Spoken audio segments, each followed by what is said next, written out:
신도림 중앙교회 성도님들 한 주간 평안하셨는지요? 코로나 바이러스로 인해서 저희가 이렇게 얼굴을 뵙지 못하고 온라인으로 예배를 드립니다. 하지만 여러분들 평소 주일날 예배 드리는 것처럼 자리에 앉으셔서 경건하게 이 시간을 보내주시길 바랍니다. 다 함께 신령과 진정으로 예배 드리는 시간 되길 바랍니다. 그러면 사순절 네 번째 주간 주일 예배를 하나님께 드리도록 하겠습니다.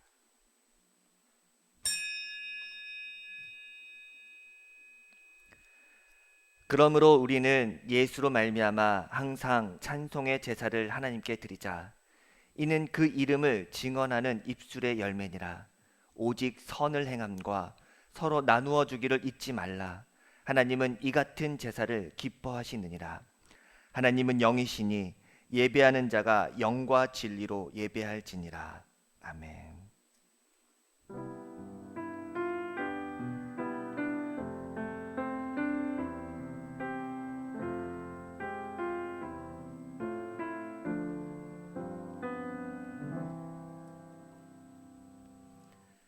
우리 이 시간 다 같이 경배의 찬송을 부르시겠습니다.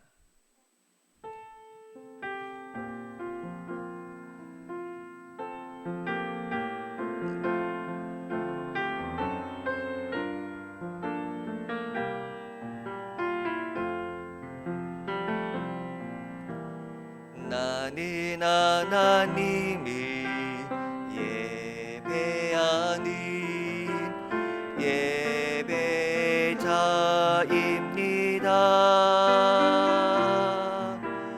내가 서 있는 곳 어디서나 하나님을 예배합니다. 내 영혼 거룩한 은혜를 향하여 내 마음 완전한 하나님 향하여 이곳에서 바로 이 시간 하나님을 예배합니다.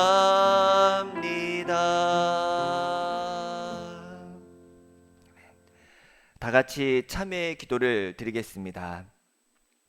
이 시간 저희들이 거룩한 성전에 나와 십자가를 지신 예수님을 바라봅니다.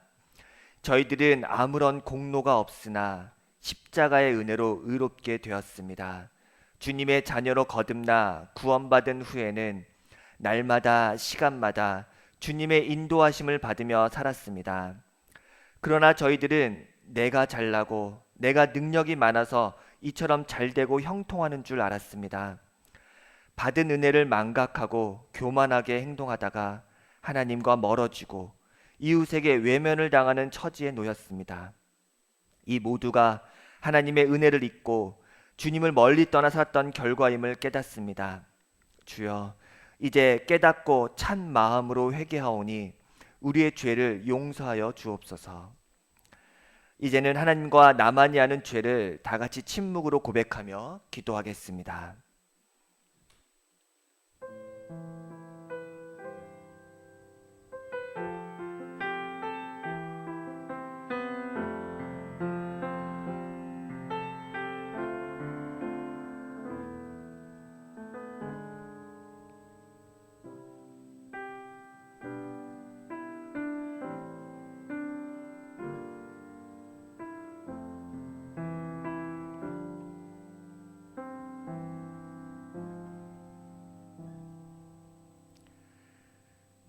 자신의 죄를 참회하는 성도들에게 사죄에 대한 말씀을 선포하실 때 아멘으로 화답하시기 바랍니다. 주와 같은 신이 어디 있으리이까? 주께서는 죄악과 그 기업의 남은 자의 허물을 사유하시며 인애를 기뻐하심으로 진노를 오래 품지 아니하시나이다. 아멘. 우리의 신앙을 사도신경으로 함께 고백하겠습니다. 나는 전능하신 아버지 하나님, 천지의 창조주를 믿습니다. 나는 그의 유일하신 아들 우리 주 예수 그리스도를 믿습니다. 그는 성령으로 잉태되어 동정녀 마리아에게서 나시고 본디오 빌라도에게 고난을 받아 십자가에 못 박혀 죽으시고 장사된 지 사흘 만에 죽은 자 가운데서 다시 살아나셨으며 하늘에 오르시어 전능하신 아버지 하나님 우편에 앉아 계시다가 거기로부터 살아있는 자와 죽은 자를 심판하러 오십니다. 나는 성령을 믿으며 거룩한 공교회와 성도의 교제와 죄를 용서받는 것과 몸의 부활과 영생을 믿습니다. 아멘. 다 같이 교독문 127번 사순절 네 번째 교독문을 함께 교독하겠습니다. 교독문 127번입니다.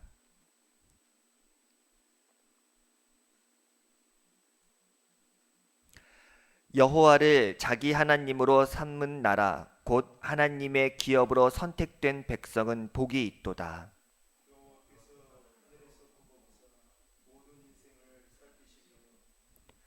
곧 그가 거하시는 곳에서 세상의 모든 거민들을 굽어 살피시는도다.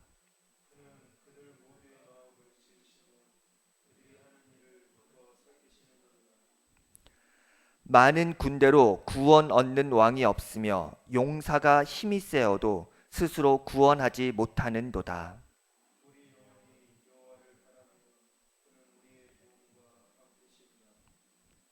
우리 마음이 그를 즐거워하며 우리가 그의 성호를 의지하였기 때문이로다.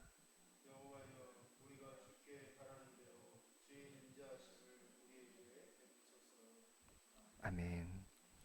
다 같이 찬송가 315장 1절만 부르도록 하겠습니다. 찬송가 315장입니다.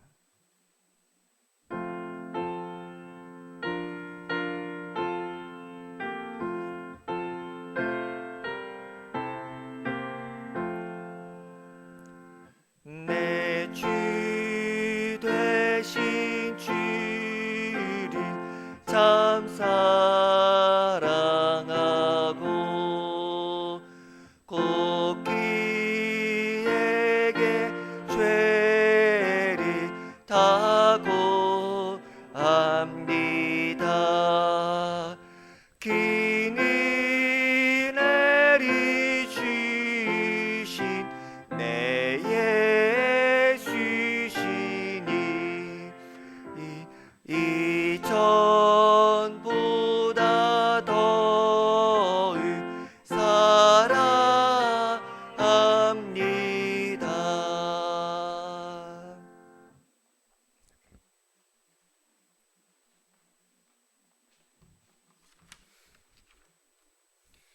사랑과 은혜가 많으신 하나님, 연약한 저희를 지난 한 주간에도 함께하여 주시고 저희들의 믿음을 지켜주신 사랑과 은혜에 감사드립니다. 아직도 세상 것에 욕심을 내며 살아가고 있는 어리석음을 고백합니다. 이 죄를 용서하여 주시옵소서. 우리나라를 비롯하여 세계 곳곳에서 코로나19의 감염으로 많은 환자와 사망자가 발생되고 있습니다. 하나님, 저희들을 불쌍히 여기시어 더 이상 감염이 퍼지지 않게 막아주시옵소서. 코로나19에 감염되어 고통받고 있는 환자들에게 하나님의 전지전능하신 손길로 어루만져 주시어 치유의 은혜가 나타나게 하여 주시옵소서. 환자들을 위하여 감염의 위험을 무릅쓰고 돌보고 있는 의료계 종사자들과 봉사활동을 하시는 분들을 보호하여 주시옵소서. 이 힘든 위기를 잘 극복할 수 있도록 각 국가의 지도자들에게 지혜를 주시옵길 기도합니다. 감염병의 창궐로 인하여 주일에 주님의 성전에 모여 예배드리지 못하고 영상을 통하여 각 가정과 처소에서 예배드리고 있습니다. 현재의 이 상황이 잘 종료되어 모든 성도들이 주일에 성전에 모여 하나님께 예배드리는 날이 하루속히 오기를 간절히 기도드립니다. 하나님, 어렵고 힘든 시간이지만 하나님께서는 여전히 한없이 부족한 저희를 위하여 역사하고 계심을 믿습니다. 지금은 사순절 기간입니다. 우리의 죄를 대속하시기 위해 고난의 길을 걸어가신 주님, 회개의 기도를 드리며 경건한 마음으로 주님의 고통과 사랑과 은혜를 깨달을 수 있게 하여 주시옵소서. 주님, 저희 신도림 중앙교회에 김만우 목사님을 세워주셔서 감사합니다. 예배드리는 이 시간 목사님의 입술을 통하여 하나님 말씀을 증거하실 때 저희들의 침체된 영이 회복되고 하나님의 영광이 나타나는 귀한 시간이 되게 하여 주시옵소서. 성도들을 직접 대면하지 못하고 영상으로 하나님 말씀을 전하는 기간이 길어지고 있습니다. 김만원 목사님, 하나님의 크신 사랑과 은혜가 함께 하시어 영육의 강건함을 주셔서 피곤치 않게 하여 주시옵소서. 이 시간 정신적, 신체적, 경제적, 자녀 교육 등 여러 어려움으로 간절히 기도드리는 성도들이 많습니다. 주님, 저희의 형편을 잘 아시오니 형편대로 주님의 손길을 베풀어 주시옵길 기도드립니다. 예배를 드리기 위해 수고하시는 목사님과 두 분 전도사님, 반주자님, 교회 비화와 돕는 손길들을 기억하여 주시옵소서. 이 모든 말씀을 예수 그리스도의 이름 받들어 기도드립니다. 아멘.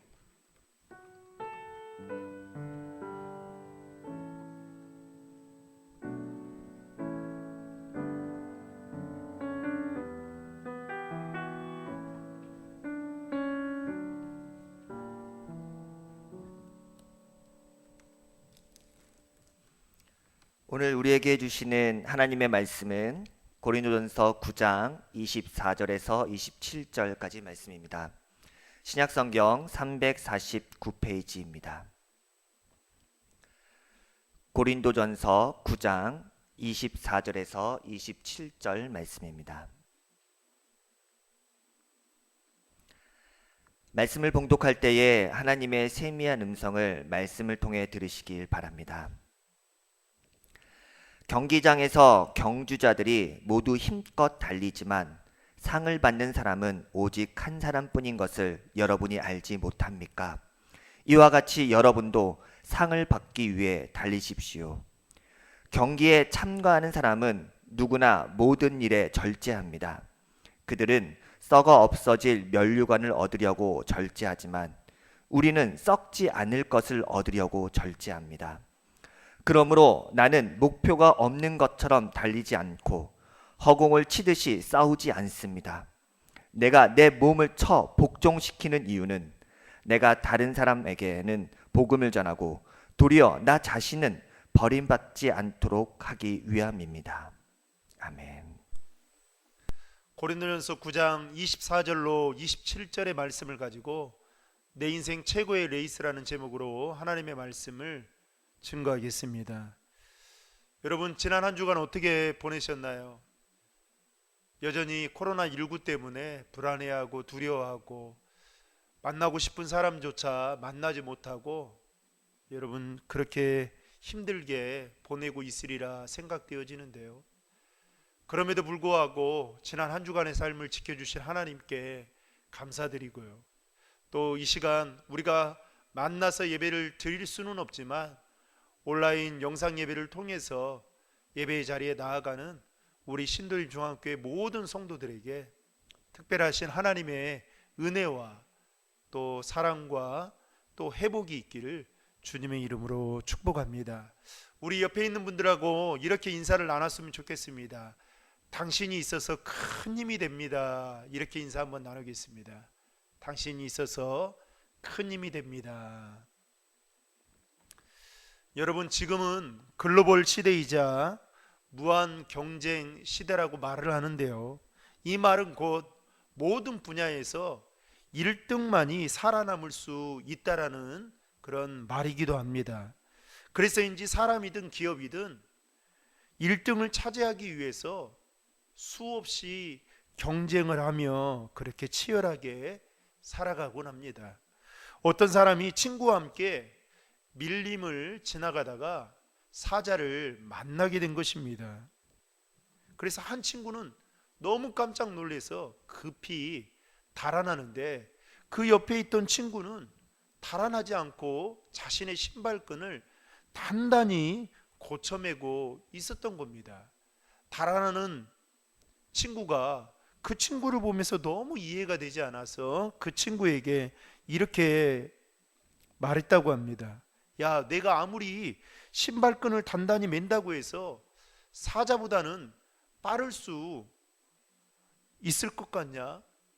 그러니까 달아나라는 거죠. 그렇게 말한 거죠.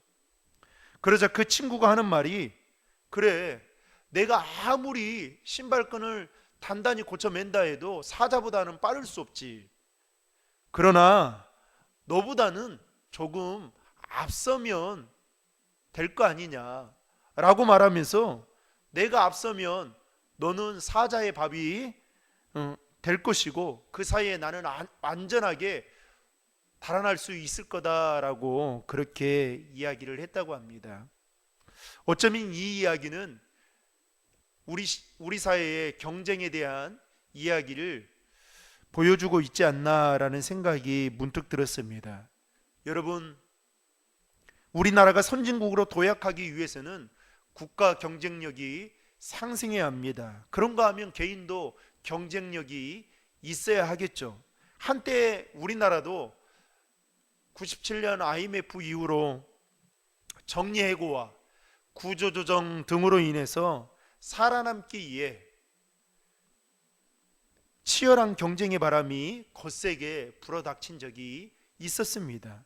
그 후로부터 기업이든 또 나라든 개인이든 간에 경쟁력을 높이며 살아가는 것이 위기의 시대를 잘 사는 지름길이라고 많은 사람들이 생각을 갖게 되었다는 것입니다. 그래서 지금도 많은 기업들은 기업의 경쟁력을 높이기 위해서 총력을 다하고 있는 것이죠. 때로는 지나친 경쟁심 때문에 과도한 출혈이 생겨서 적잖은 부작용들이 삶에 나타나고 있지만, 그렇다고 해서 경쟁이 모두 다 나쁘고 좋지 않은 것만은 아니라는 것입니다. 마찬가지로 신앙생활에 있어서도 경쟁력을 키워야 한다는 것입니다. 오늘날 많은 사람들이 신앙생활이야 적당하게 하고 해도 회사처럼 퇴출될 일이 없다라고 생각하고, 또 누가 뭐라고 말할 사람도 없다라고 생각해서 경쟁력을 기르지 않는 신앙인들을 간혹 보게 됩니다. 그런데 여러분, 성경을 자세히 들여다보면 예수님은 모든 제자들을 다 사랑하셨어요. 그런데 큰 일을 감당하고 특별히 중요한 일을 감당할 때에는 예수님은 12명의 제자들 가운데에도 소위 경쟁력이 있는 세 사람, 베드로와 야고보와 요한을 데리고 그들과 함께 큰 일을 감당했던 것을 볼 수가 있습니다. 그러고 보면 예수님도 경쟁력 있는 사람들과 함께 자신의 그 위대한 일들을 감당해 나갔던 것을 볼 수가 있는 것이죠. 오늘 본문의 말씀은 사도 바울이 인생을 레이스하는 경주자와 사각의 링 안에 있는 권투 선수로 비유하고 있는데요, 사도 바울이 고린도전서를 쓸 때만 해도 고린도에서는 3년에 한 번씩 이스티미안이라는 그 운동 경기라 불리는 대회가 열렸습니다.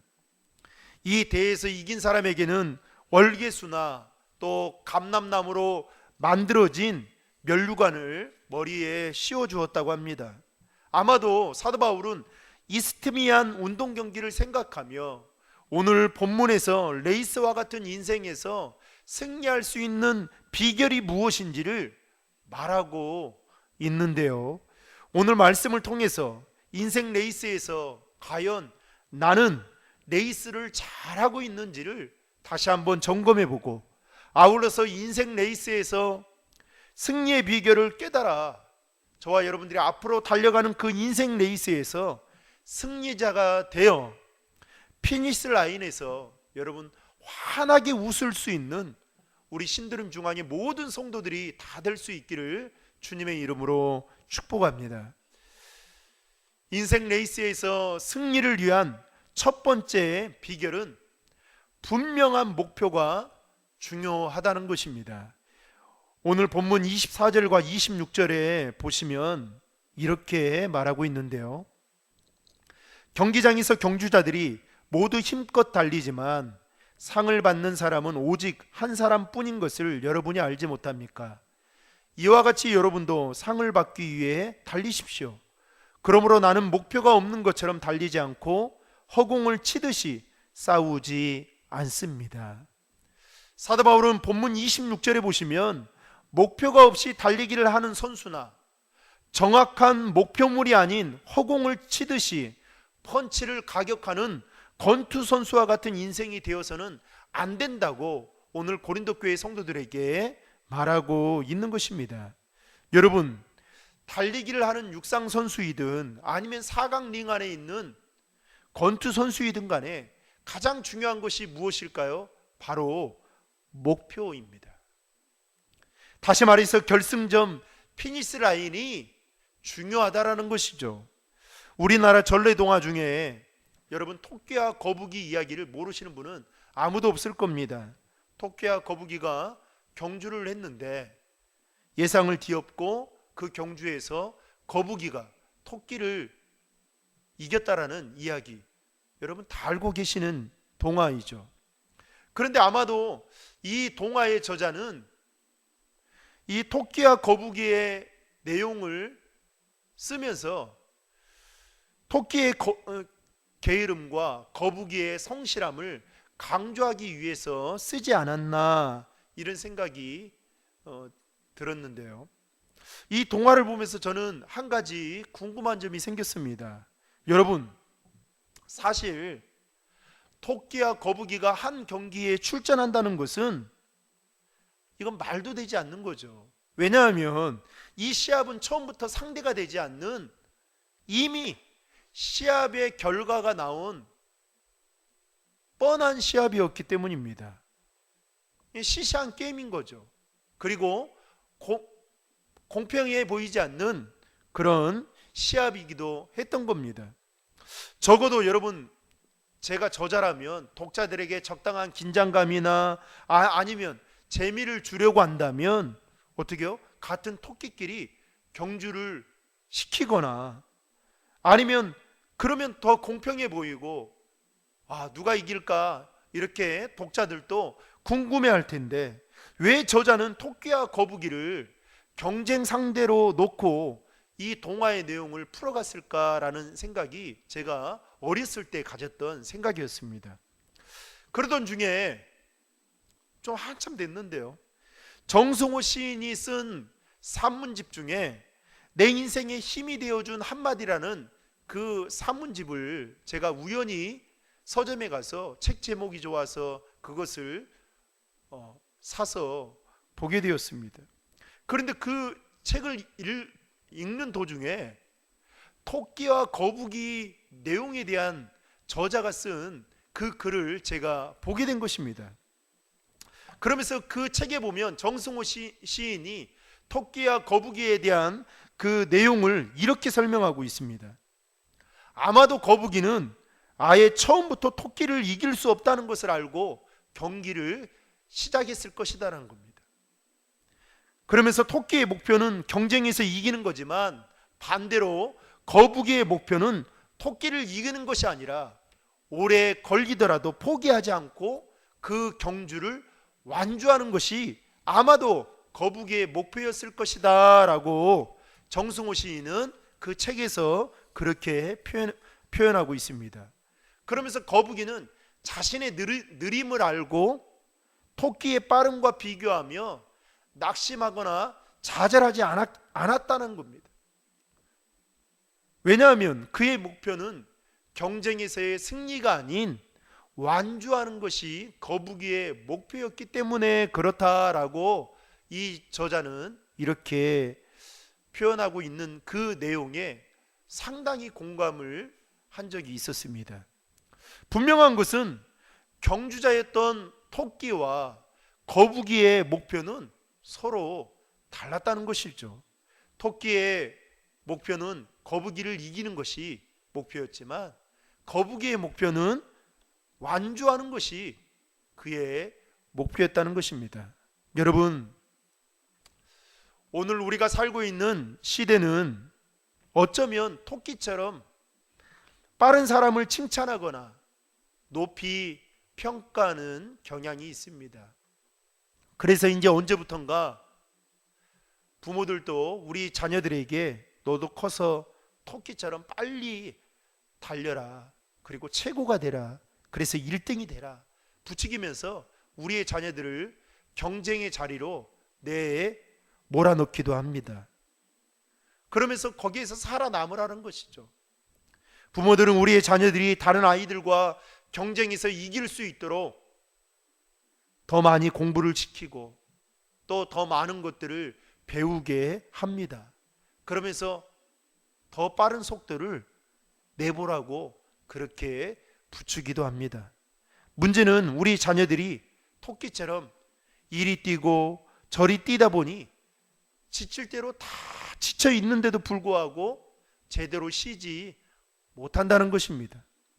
여전히 무언가에 쫓겨 속도를 내며 우리의 자녀들은 그렇게 살아가고 있다라는 것이죠. 그런데 더 큰 문제는 우리 자녀들이 토끼처럼 그렇게 열심히 빠르게 살아가는데도 불구하고 내가 왜 이렇게 살아야 되는지, 내가 왜 이렇게 행동해야 되는지 알지 못하고, 아니 분명한 목표를 알지 못한 채 그렇게 속도만 내며 레이스를 하고 있는 우리의 자녀들이 많다라는 것입니다. 한때 사도 바울은 예수 믿는 자들을 핍박하는 일에 앞장서서 기독교인들에게 기피 대상 1호였습니다. 그랬던 그가 다메섹에서 주님을 만나게 되죠. 그리고 나서 주님을 만나고 난 이후에 그의 삶에 많은 변화들이 찾아오게 되는데, 가장 큰 변화는 그의 삶의 목표가 바뀌게 되었다는 것입니다. 사도 바울은 이전까지 자신을 위한 삶을 살아가는 것이 그의 목표였다면, 주님을 만나고 난 이후에는 주님의 영광을 위한 삶이 그의 삶의 목표가 되었던 것입니다. 그래서 빌립보서 3장 14절에 보면 그는 이렇게 말합니다. 표대를 향하여 그리스도 예수 안에서 하나님이 이에서 부르신 부름의 상을 위하여 달려가노라. 바울은 주님을 만나고 난 이후에 하나님이 부르신 부름의 상을 위하여 달려갔노라 라고 그렇게 그는 말하고 있습니다. 그러면서 고린도전서 10장 31절에 보면요, 그는 이렇게 말합니다. 그런즉 너희가 먹든지 마시든지 무엇을 하든지 다 하나님의 영광을 위하여 하라, 이렇게 말하고 있습니다. 사도 바울의 삶의 목표가 바로 하나님께 영광 돌리는 것이 되었다는 것입니다. 이처럼 바울은 주님을 만나기 이전과 만나고 난 이후의 삶의 목표가 분명하게 확연하게 다르게 되었다는 것입니다. 사랑하는 성도 여러분, 여러분의 삶의 목표는 무엇입니까? 여러분, 구원의 은혜를 아는 자라면 세상 사람들의 목표인 잘 먹고 잘 살고 조금 여유를 즐기면서 살아가는 거, 이게 세상 사람들의 목표이지만 결코 우리의 목표는 될 수 없다라는 것이죠. 또한 막연한 목표를 가졌어도 안 되는 것입니다. 사도 바울이 고백한 대로 우리의 목표는 오직 하나님께 영광 돌리는 것이 우리의 삶의 목표가 되어야 한다는 것입니다. 그러므로 사랑하는 성도 여러분, 저와 여러분들의 삶의 목표가 이전까지 어떠한 것이 되었든지 간에 지금 이 시간 이후로부터는 사도 바울이 고백한 대로 오직 하나님께 영광이 되는 것이 우리의 삶의 목표가 되기를 주님의 이름으로 축복합니다. 인생 레이스에서 승리를 위한 두 번째 비결은 끝까지 최선을 다해야 한다는 것입니다. 개역개정 24절과 25절 상반절을 보시면 이렇게 표현하고 있는데요, 운동장에서 다름질하는 자들이 다 달릴지라도 오직 상을 받는 사람은 한 사람인 줄 너희가 알지 못하느냐. 너희도 상을 받도록 이와 같이 다름질하라. 이기기를 다투는 자마다. 이렇게 표현하고 있습니다. 한마디로 상을 받도록 다름질하라고 말하고 있는데, 이 말은 곧 최선을 다라는 말이기도 한 것이죠. 다른 사람과 레이스에서 이기기 위해서는 사력을 다하듯이 최선을 다하라는 것입니다. 여러분, 아무리요 분명한 목표를 가지고 있다 할지라도 최선을 다하지 않으면 결코 다른 사람들보다 앞서 나아갈 수 없습니다. 항상 제자리 걸음을 할 수밖에 없는 것이 되는 것이죠. 신앙생활을 하는 데 있어서도 우리가 최선을 다해야 하는 이유는 최선을 다하는 자에게는 뭐가 있어요? 상급이 있기 때문에 그렇습니다. 여러분, 만약에 상급이 없다면 신앙생활 적당히 해야 되죠. 그게 지혜로운 자 아니겠습니까? 그런데 그렇지 않다라는 겁니다. 여러분, 프로 바둑기사들은 자신의 경기가 다 끝나고 난 다음에요 복귀를 한다고 합니다. 이 복귀라는 말이 무슨 말이냐면 승부가 다 끝난 다음에 양 대국자가 서로의 잘잘못을 되짚어 보기 위해서 방금 바둑을 둔 순서대로 처음부터 끝까지 그것을 다시 두는 것을 이게 바로 복귀라고 말합니다. 그런데 한번 바둑을 둘 때 이 프로 바둑 기사가 두는 이 바둑의 돌이 250개에서 300개 정도 된다고 합니다. 많은 그 돌을 놓는 거죠. 그런데 놀라운 것은 이 많은 돌을요, 이 프로 바둑 기사들이 경기가 끝나고 나면 한치의 오차도 없이 다시 정확하게 복귀시킨다는 것입니다. 최근에도 모 방송에 보니까 이창호 이 프로 바둑 기사가 그 10명의 그 아마추어 학생들과 한꺼번에 같이 이렇게 바둑을 놓는 것을 보고, 그리고 다시 복귀시키는 걸 보고 이 많은 연예인들이 깜짝 놀란 것을 제가 본 적이 있는데요. 그만큼 프로 바둑 기사들은 적게는 250개, 많게는 300개의 바둑을 두는 데 있어서 한 점 한 점 돌을 놓는 데 있어서 어떻게 해요? 최선을 다한다는 것입니다. 그냥 바둑돌 하나를 놓는데 아무 생각 없이 놓는 돌이 없다라는 거예요. 한 돌 한 돌마다 둘 때마다 거기에 왜 두어야 되는지 의미를 생각하고 그렇게 두기 때문에 그 경기가 끝나고 나면 무려 250개에서 300개 그 돌을 다 복귀시킬 수 있다라는 것이죠. 그만큼 최선을 다한다는 것입니다. 여러분, 마태복음 25장에 보면 달란트 비유가 나옵니다. 우리가 잘 알고 있는 달란트 비유이죠. 그 내용에 보면 한 사람은 주인으로부터 5달란트, 그리고 또 한 사람은 2달란트, 또 한 사람은 1달란트를 받게 됩니다. 그리고 주인은 멀리 여행을 떠나게 됩니다. 그리고 시간이 되어서 주인이 여행에서 돌아와서 그리고 정산을 하게 되죠. 그런데 2달란트 받은 자와 5달란트 받은 자는 자신들이 받은 걸 가지고 열심히 장사를 해서 자신들이 받은 만큼의 달란트를 더 남겨서 주인에게 드리게 됩니다. 그런데 1달란트 받은 종은 어떻게 하느냐? 아무것도 하지 않고 땅에 묻어두었다가 주인이 돌아오니까 그것을 가져다 주었던 것입니다. 이때 주인이 그 1달란트 받은 종에게 뭐라고 이야기를 하냐면 이렇게 말합니다. 악하고 게으른 종아, 그러면서 책망을 하게 되죠. 그리고 그 1달란트를 있는 곳조차 빼앗아서 가져가 버립니다. 다른 사람에게 줍니다. 여러분, 주인의 입장에서 볼 때는 1달란트 받은 종은 어떻게 해요? 최선을 다하지 않았다라는 것이죠. 아마도 주인이 1달란트를 그에게, 그 종에게 주면서 맡겼던 것은 기대했던 바가 있었을 것입니다. 무엇일까요? 바로 1달란트로 최선을 다하기를 기대했던 것입니다.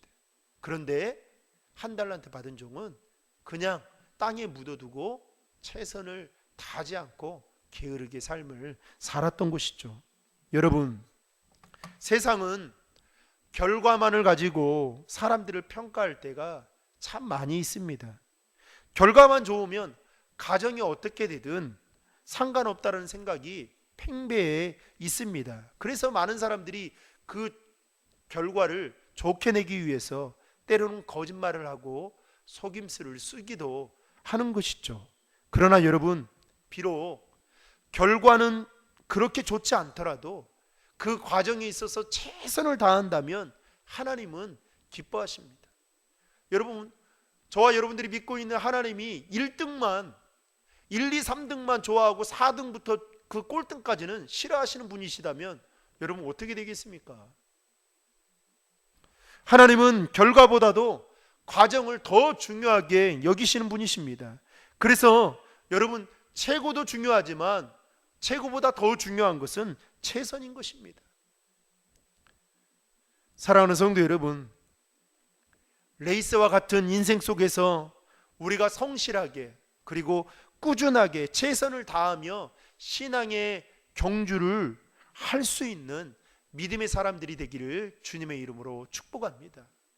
그래서 꾸준하게 달려가는 거, 성실하게 그 자리를 지켜가는 거, 이게 바로 최선을 다하는 삶이라 말할 수 있는 것입니다. 마지막 세 번째로 인생 레이스에서 승리를 위한 세 번째 비결은 범사에 절제하며 살아야 한다는 것입니다. 25절 말씀을 보시면 경기에 참가하는 사람은 누구나 모든 일에 절제합니다. 그들은 썩어 없어질 면류관을 얻으려고 절제하지만 우리는 썩지 않을 것을 얻으려고 절제합니다. 오늘 본문 25절에 보면 이기기를 다투는 자마다 모든 일에, 어떠한 일이 아니라 모든 일에 절제하나니라고 그렇게 말하고 있습니다. 여러분, 여기서 절제라는 말은 헬라어로 엔크라튜오마이라는 이 단어인데요, 이 말의 뜻은 뭐냐? 자기 자신을 정복한다라는 그 뜻을 가지고 있습니다. 우리말 사전에는 이 절제라는 말이 정도에 넘지 아니하도록 알맞게 조절하여 제한한다라고 그렇게 기록되어 있고요, 영어 성경에는 셀프 컨트롤, 즉 자기 스스로를 알맞게 조절한다라는 이 뜻이 바로 절제라는 말입니다. 그만큼 인생의 경주에서 승리하기 위해서는 자기 자신과의 싸움에서 승리해야 되는데, 그 자기 자신과의 싸움이 바로 무엇이냐? 절제라는 것입니다. 여러분, 운동선수에게 있어서 절제가 없는 훈련이란 있을 수 없는 것이죠. 마찬가지로 인생 레이스에서 승리하기 위해서 빼놓지 말아야 될 한 가지 원칙이 있다면 그게 바로 절제일 것입니다. 그래서 운동선수들을 보면요, 감탄할 정도로 자기 자신을 절제합니다. 체중 조절을 위해서 먹고 싶은 것을 절제하며 또 참고, 또 놀고 싶지만 그 놀고 싶은 것을, 하고 싶은 것을 참고 인내하며 절제합니다. 심지어 잠까지 줄여가며 훈련의 양을 넓혀가기도 하죠. 여러분, 다이어트 하는 사람들 보시면 얼마나 절제하는지 모릅니다. 여러분, 그렇다면 운동선수들이나 다이어트 하는 사람들이 왜 이렇게까지 심할 정도로 절제를 하며 살아가는 걸까요? 자신이 출전하는 경기에서 좋은 성적을 거두려고 절제하는 것입니다. 자신이 원하는 그 몸무게를 줄여가기 위해서 그렇게 혹독하게 절제하며 그렇게 다이어트에 열심을 다하는 것이죠. 여러분, 신앙생활도 마찬가지입니다. 사람에게는 누구에게나 욕망이라는 죄성이 있습니다. 그런데 그 죄성을 여러분 다스리려면 어떻게 해요? 절제해야 된다라는 것입니다. 그렇지 않으면 반드시 언젠가는 넘어지게 되어 있습니다. 또한 영적인 성장을 위해서라도 절제는 반드시 필요하게 되어 있습니다. 그래서 절제는 엄밀히 말하면 누구를 위한 것도 아니고 오직 자기 자신을 위한 것입니다. 오늘 본문 27절에 보면 이렇게 말합니다. 내가 내 몸을 쳐 복종시키는 이유는, 즉 사도 바울 역시도 자신의 몸을 복종시킬 만큼 어떻게 해요? 절제의 훈련을 해 나갔던 것을 볼 수 있습니다. 여러분, 교회력으로 오늘은 사순절 네 번째 주일인데요. 우리는 네 번째 주일을 지금 맞이하고 있습니다. 원래 초기 기독교 전통에서는 엄격한 절제 생활을 요구했다고 합니다. 당시 전통적으로 금식을 강조했죠. 그러나 근래에 와서는 그 구제와 경건 훈련을 더 강조하기도 했었는데요. 어찌됐든 간에 초기 기독교 때만 하더라도 사순절 기간 동안에는 식사는 저녁 전에 딱 한 끼 먹는 것으로 끝났다고 합니다. 특별히 이 기간에는 생선이나 육류뿐만 아니라 우유나 달걀로 만든 음식까지도 금지시켰다고 합니다. 그리고 연극이나 무용, 오락 등을 다 금지하였고, 게다가 화려한 옷을 입는 것도 금지시했다고 합니다. 그러면서 예배에 참석하는 것과 함께 기도를 권장했다는 것이죠. 그만큼 사순절 기간에는 어떻게 해요? 예수 그리스도의 십자가의 고난을 깊이 묵상하면서 세상적인 즐거움과 쾌락을 완전히 철저하게 절제하는 그 기간으로 보냈다고 합니다. 그래서 여러분, 사순절 기간이 힘든 이유가 바로 여기에 있는 것이죠. 갈라디아서 5장 22절에도 보면 성령의 9가지 열매들을 소개하고 있는데 그 중에 하나가 바로 절제인 것을 볼 수 있습니다. 절제가 열매이다는 것이죠. 그만큼 절제는 기독교인들에게 있어서 매우 중요하고 필요한 것입니다. 사랑하는 성도 여러분, 하나님이 기뻐하시는 신앙생활을 여러분 하기를 원하십니까? 그렇다면 자기 자신과의 싸움에서 철저하게 이겨야 하는데 그것이 바로 절제라는 사실을 믿으시기 바랍니다. 그러므로 사순절뿐만 아니라 우리의 매일매일의 삶이 늘 절제하는 삶이 되기를 주님의 이름으로 축복합니다. 말씀을 맺고자 합니다. 사랑하는 성도 여러분, 우리는 지금 단 한 번뿐인 인생이라는 트랙 앞에 레이스를 하는 경주자로 서 있습니다. 아마도 열심히 달리고 계시는 분들도 있을 것이고, 그 가운데에는 그동안 열심히 달려와서 이제는 잠시 숨을 고르기 위해서 멈춰 계시는, 쉬고 계시는 분들도 더러 있을 것입니다. 그러나 이쯤에서 우리 인생을, 우리의 신앙생활을 한번 돌아보자는 것입니다. 그동안 내가 레이스를 하는 데 있어서 분명한 목표, 즉 사도 바울이 말한 하나님께 영광이라는 그 분명한 목표를 가지고 레이스를 하고 있는지, 또 목표는 분명한데 최선을 다해 달려가고 있는지, 더 나아가서 최고의 레이스를 펼치기 위해서, 아니 승자가 되기 위해서 우리는 범사에 얼마나 절제하며 살아가고 있는지를 다시 한번 점검해 볼 필요가 있다라는 것입니다. 바라건대 저는 우리 신도림 중앙의 모든 식구들이 주님 오시는 그날까지 최고의 레이스를 펼쳐서 당당히 주님으로부터 귀한 상과 칭찬을 받는 그 축복이 있기를 주님의 이름으로 축원합니다. 다 같이 기도하시겠습니다. 하나님 아버지, 우리는 레이스와 같은 인생 속에 오늘 또 살아가고 있지만 얼마나 분명한 목표를 가지고 지금 다름박질하고 있는지, 그리고 목표는 분명한데 얼마나 최선을 다해 지금 달려가고 있는지, 그리고 우승을 하기 위해 얼마나 범사에 많은 것들을 절제하며 살아가고 있는지 돌아보게 됩니다.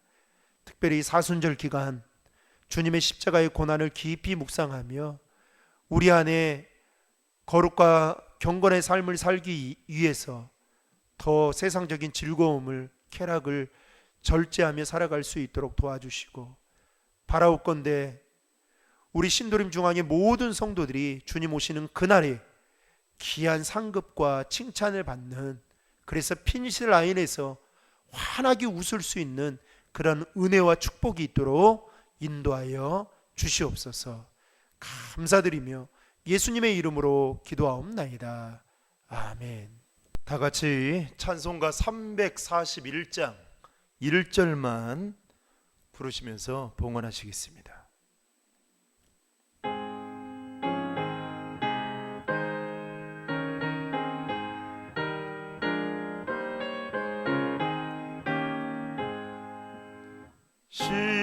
십자가를 내가 지고 주를 따라갑니다.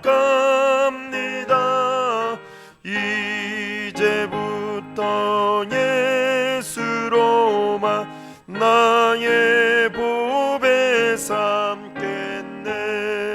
세상에서 부귀영화 모두 잃어버려도 주의 평안 내가 받고 영생 복을 받겠네. 아멘.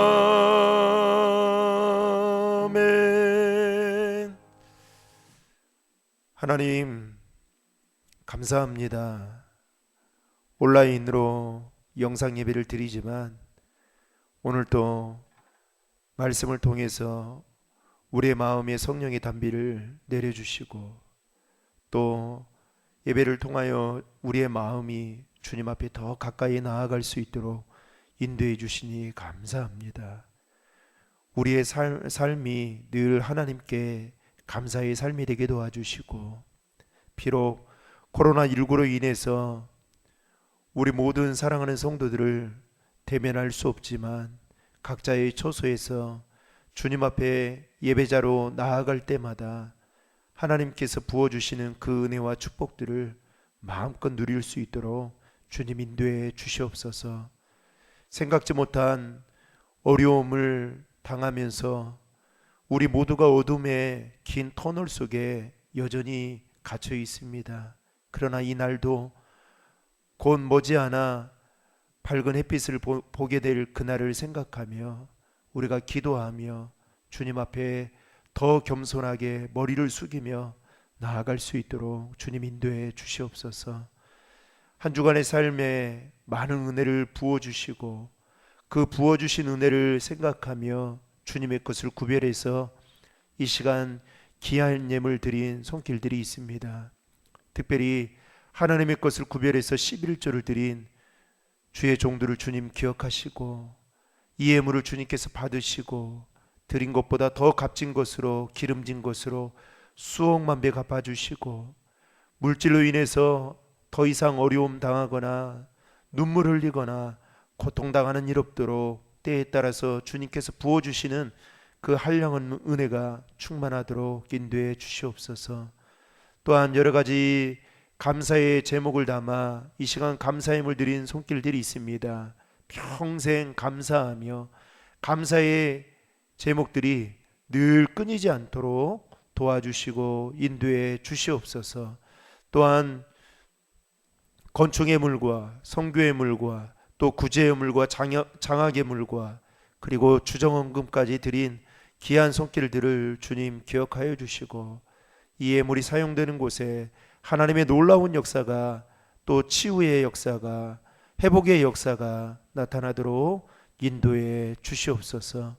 코로나19로 인해서 모든 것들이 움츠러져 있고 경제조차 어려운 가운데 있는데 간절히 바라옵기는 우리 신도림 중앙의 모든 성도들의 가정과 또 일터와 직장을 주님 축복하여 주시고 어려움이 없도록 하나님 늘 불꽃 같은 눈동자로 지켜 보호해 주시고 선한 길로 인도해 주시옵소서. 또한 이번 주에 나라의 부름을 받아 이제 군에 복무하게 되는 귀한 형제가 있습니다. 정범이 형제를 주님 축복하시고 하나님 그곳에서 하나님을 만나는 은혜가 있게 도와주시고 또한 그곳에서 다시 한번 자신의 인생을 돌아보며 하나님 앞에 예배자로 온전히 설 수 있는 그런 귀한 축복의 시간들이 되어질 수 있도록 인도해 주시옵소서. 감사드리며 예수님의 이름으로 봉헌기도 드립니다. 아멘. 교회 소식을 알려드리겠습니다. 온라인 영상 예배를 드리게 된 지 이제 벌써 한 달이 채 되는 것 같습니다. 생각하면 생각할수록 참 마음이 아픈데요.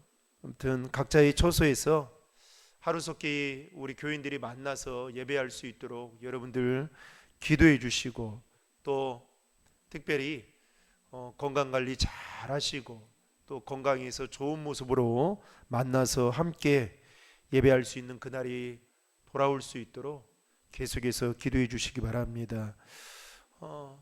특별히 우리가 사순절 네 번째 주일을 우리가 보내고 있습니다.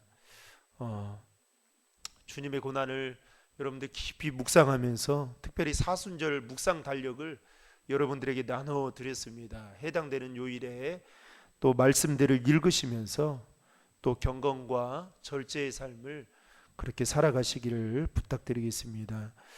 코로나19 확산 방지를 위해서 계속해서 당분간 모든 예배는 온라인으로 드리게 됩니다.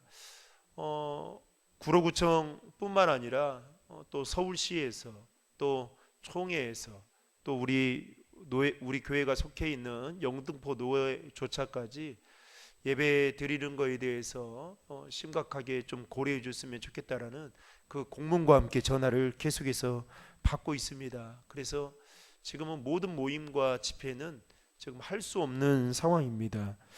그러나 우리가 4월 둘째 주가 부활주일이거든요.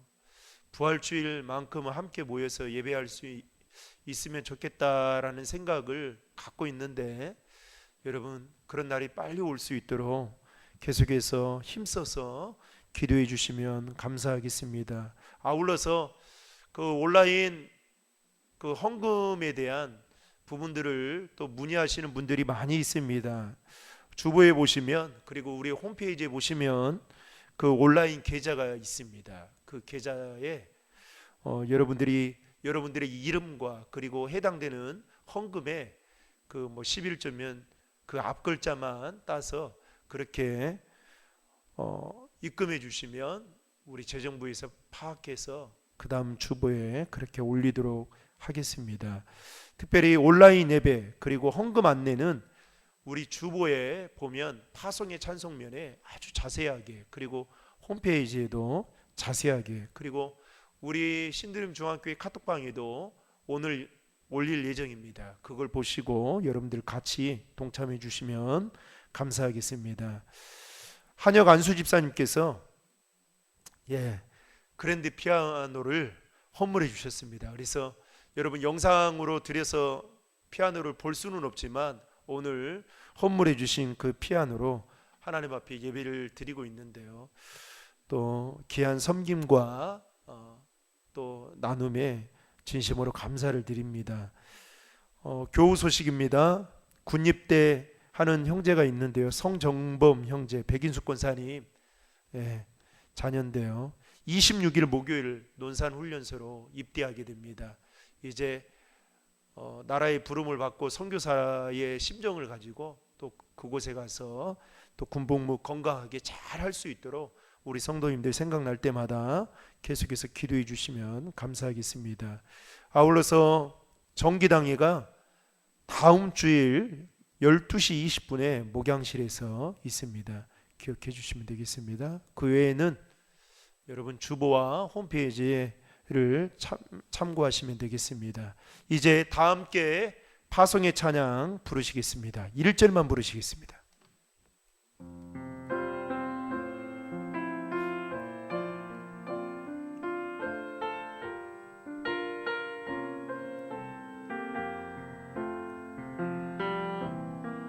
세상은 들리고 사람들은 변하여도 나는 주를 섬기리. 주 하나님의 사랑은 영원히 변하지 않네. 나는 주를 신뢰해. 오직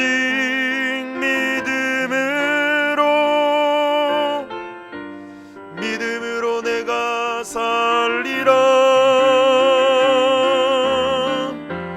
오직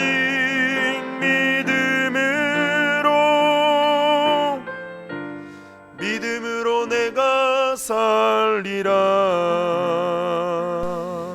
이제는 우리 구주 예수 그리스도의 은혜와 하나님의 무한하신 사랑과 성령님의 감화감동 역사 교통하심이 이제 레이스와 같은 인생 속에서 분명한 목표를 가지고 최선을 다하며 절제하는 삶을 통하여 레이스의 인생 속에서 승리자로 살아가기로 다짐하는 우리 신도림 중앙의 모든 성도들과 그리고 가정과 그리고 일터와 그리고 나라의 부름을 받아 이제 군복무하게 되는 우리 귀한 형제 앞길 위에 그리고 이 나라 이 민족 위에 지금으로부터 영원토록 함께 하시기를 간절히 축원하옵나이다.